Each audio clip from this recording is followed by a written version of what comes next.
O que foi notícia hoje no Brasil e no mundo? 15 de dezembro de 2022. AM. PF faz busca na FUNAI em investigação sobre grilagem de terra com indígenas isolados.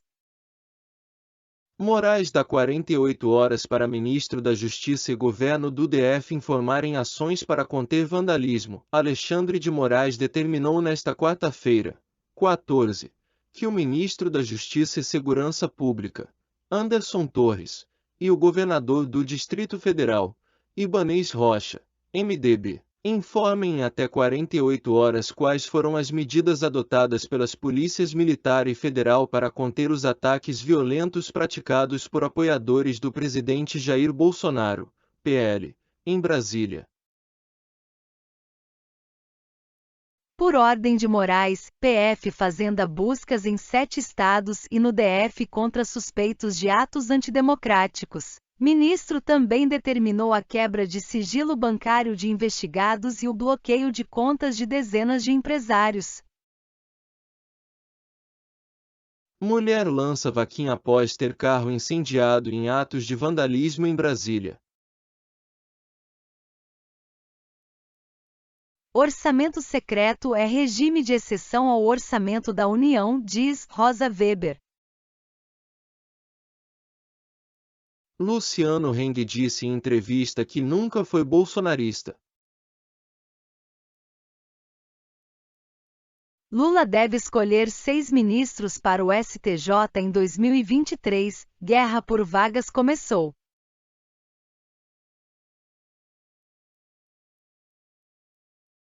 Mundo.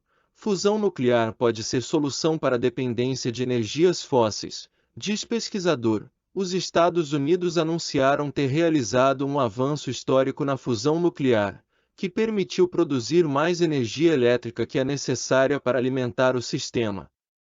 Para Sébastien Lepap, diretor adjunto do Laboratório para Utilização de Lasers Intensos da Escola Politécnica de Paris, esta poderia ser uma solução para os problemas gerados pela dependência de energias fósseis, como as mudanças climáticas.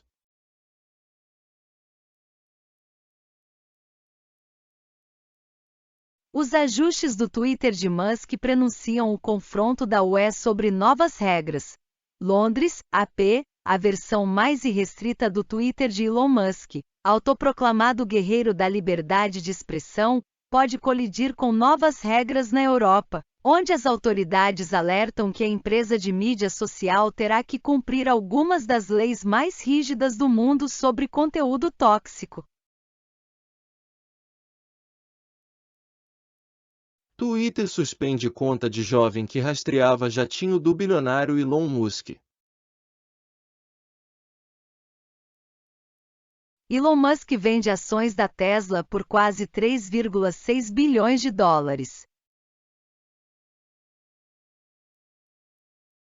Governo do Peru declara estado de emergência por 30 dias. O governo do Peru decretou nesta quarta-feira, 14/12, estado de emergência em todo o país por 30 dias, devido aos violentos protestos após a destituição do cargo e prisão do ex-presidente Pedro Castilho e a posse de sua vice, Dina Boluarte. Sobe para 8 o número de mortos em onda de protestos no Peru. Mais uma pessoa morreu na atual onda de protestos no Peru, o que elevou para 8 o total de mortes desde domingo passado até esta quarta-feira nas manifestações que pedem a renúncia da presidente Dina Boluarte e a convocação de eleições antecipadas e de uma Assembleia Constituinte.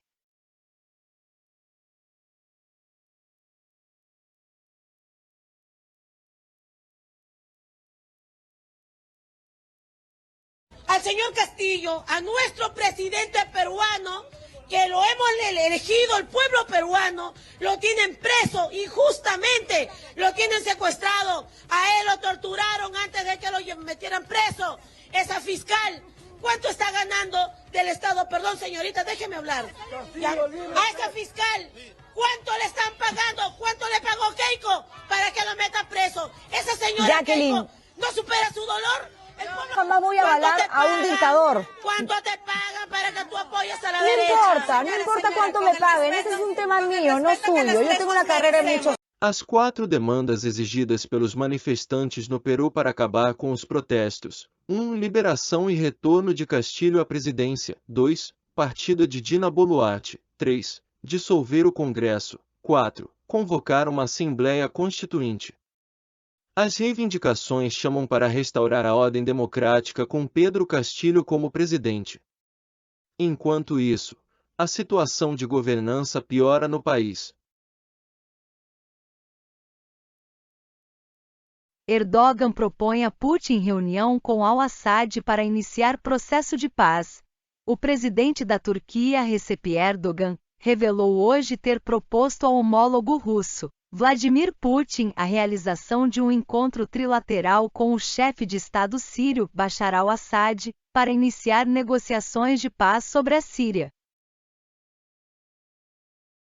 Macron instaurou a rápida resposta a subvenções adotadas pelos Estados Unidos. O presidente francês, Emmanuel Macron, apelou à União Europeia para que acelere a sua resposta à legislação norte-americana da inflação, nomeadamente na alteração das regras sobre as ajudas de Estado, a entrada para o Conselho Europeu em Bruxelas. Macron salientou que, para manter uma concorrência equitativa com os Estados Unidos, a União Europeia deve ir mais depressa, simplificar as regras e adotar uma resposta macroeconômica e um nível de ajudas que permita responder, se equivalente, ao que fazem os americanos.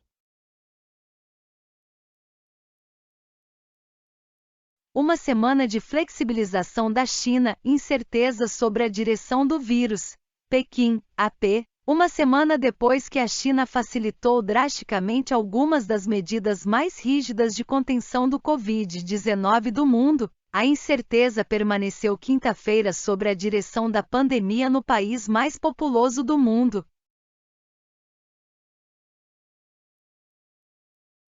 Ucrânia bombardeia o centro de Donetsk com dezenas de mísseis no ataque mais massivo desde 2014.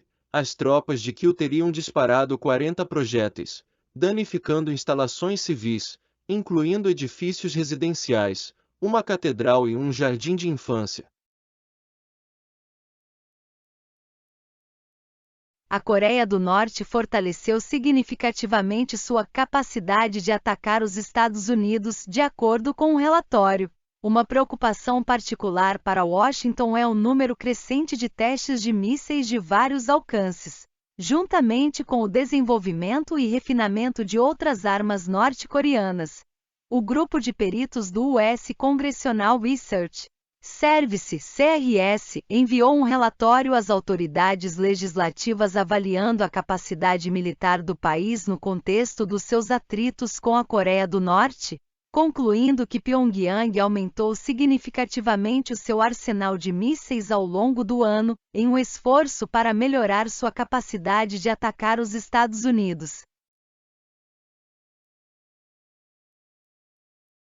Autorizada a eutanásia para aposentado canadense que afirma não querer morrer, mas não tem dinheiro para sobreviver. Leisland subsiste com $120 por mês, depois de pagar as contas médicas e outras despesas básicas.